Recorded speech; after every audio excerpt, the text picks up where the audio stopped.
Not bad from Erik ten Hag yesterday. The Manchester United manager has certainly kept his counsel since arriving at the Old Trafford outfit. He's limited his commercial and media activities over the course of this tour to Australia and the Far East. But he sat down last night with a group of the assembled media on the tour, and he had some interesting insights, giving us a window into his feelings about Ronaldo, Harry Maguire retaining the captaincy, hints on where Lisandro Martinez and Christian Eriksen will play in his team, the style he wants to see from his Manchester United side, and on Frankie de Jong, which was really interesting because without referencing him specifically, he said this: we're looking for a player who can play in the holding midfield position, but it has to be the right one. There are not many in that position capable of the level that we demand. And when we can't find him, we have to deal with the players in our squad now, and we will develop one in that position. We will develop one in that position. So if they can't get him,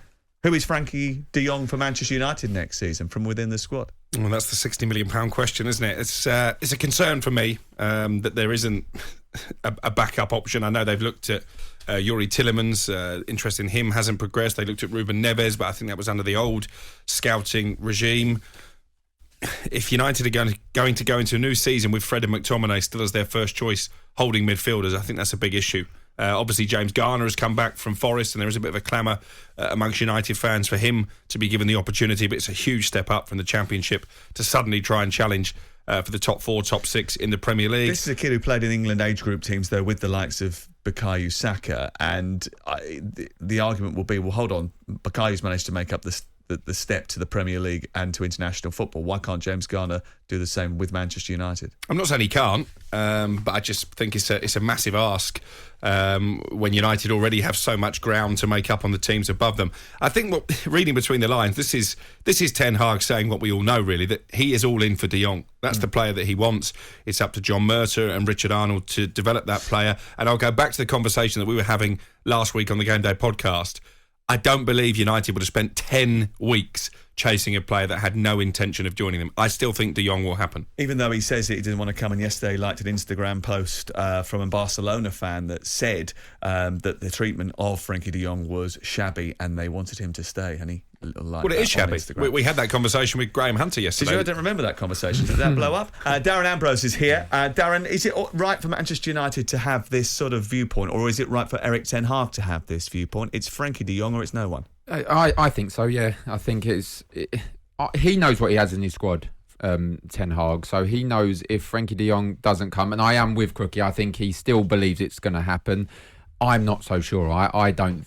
I'm 50-50 whether he'll end up a Manchester United player or not. So, James Garner. You mentioned James Garner. I think he could make the step up. I certainly do. And I think you look at when a manager comes into a football club, one of the first things they want to do is prove they can improve players. He can certainly do that. He's done that at Ajax. And I think he'll be looking at a player like James Garner and thinking, I can prove that I can build a player into not just a normal squad, but into a Manchester United squad that's trying to build and get back up there.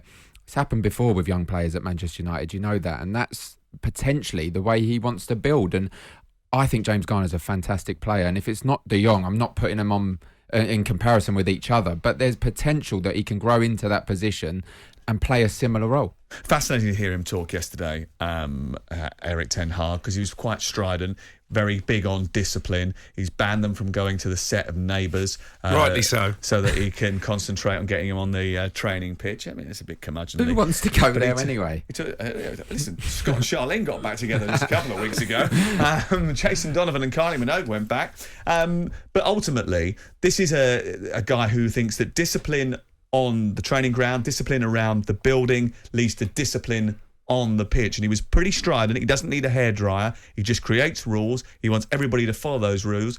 He's got a clear dictatorial style of playing. He has to demand pressing, whether that's a high press or a low press, depending on the match. He said that. Sometimes it will be a high block. Sometimes it will be a low block. It depends on the opposition that you're playing. But most of the time, yes, I like to play high up the pitch.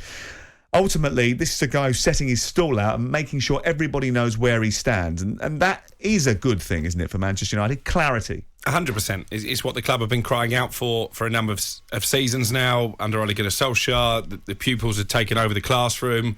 Ralf Rangnick, I think, tried to instill some discipline, but they didn't really have respect for him as a caretaker manager with a relatively average CV. I think they do respect Ten Hag. We spoke to Joel Veltman yesterday and we asked him the question, does he ever smile? Has he got a softer side? And he said, not really. He's a very serious coach and there's nothing wrong with that. I think he will improve players, as Darren has said, and a lot of focus is on the rebuild. Who are they going to sign? Obviously not too many through the door at the moment, but a big part of Ten Hag's remit is to improve people like Marcus Rashford, people like Jadon Sancho, people like Anthony Martial, even, who you were mocking me yesterday because obviously I flip-flopped on that one. I think now a bit, Ten Hag just a bit. Could get a tune out of him. You've been giving him all sorts of pelters for the last 3 years, and then all of a sudden now you think he's the answer to your prayers. I don't think he's the answer to our prayers, but I think nobody's going to sign him. So as Darren says, it's up to Ten Hag to prove how good he is on the training pitch, how good a coach he is, and coach the best out of him. Harry Maguire can't possibly be as bad a player as he showed in a Manchester United shirt last season. It's all right saying that Anthony Martial might get a chance, but he's still going to be playing second fiddle if Eric Ten Hag has his way to Cristiano Ronaldo. He says he's not for sale. I've planned with him. I'm looking forward to working with him. I can't say any more because the situation is the same as last week. He says he hasn't spoken to him since going on the tour to Thailand and Australia. He said the same status as last week in Bangkok, no change. I think Cristiano is capable of doing the high pressing style that I'm demanding. He has shown everything in his career. I've set my demand. We want us to play in a certain way. A top player can contribute, and Ronaldo is an absolutely top player in our squad. Do you think that he will be a Manchester United player next season? There was even a little flirtation with triggering an extension to his contract. I think he will. I think he'll be at Manchester United. I think partly because no one will be able to afford him, in my opinion, unless he is looking at going out to Saudi Arabia, for instance, which he seems to not be keen on.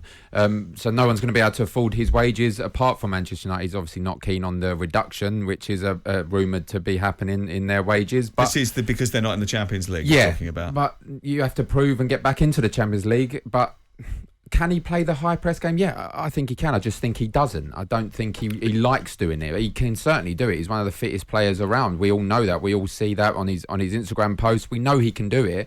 It's now down to Ten Hag to show his authority over Cristiano Ronaldo that not many have done and say, right, this is how I want to play. If you don't play that way, you're not in the team. And I'm sure Cristiano will try it. Manchester United fans, if you want to get in touch, 81089 on the text. You can tweet us at Sam Matterface at talkSPORT. If you want to get in touch via the phones, it's 03717223344. Jim White and Simon Jordan.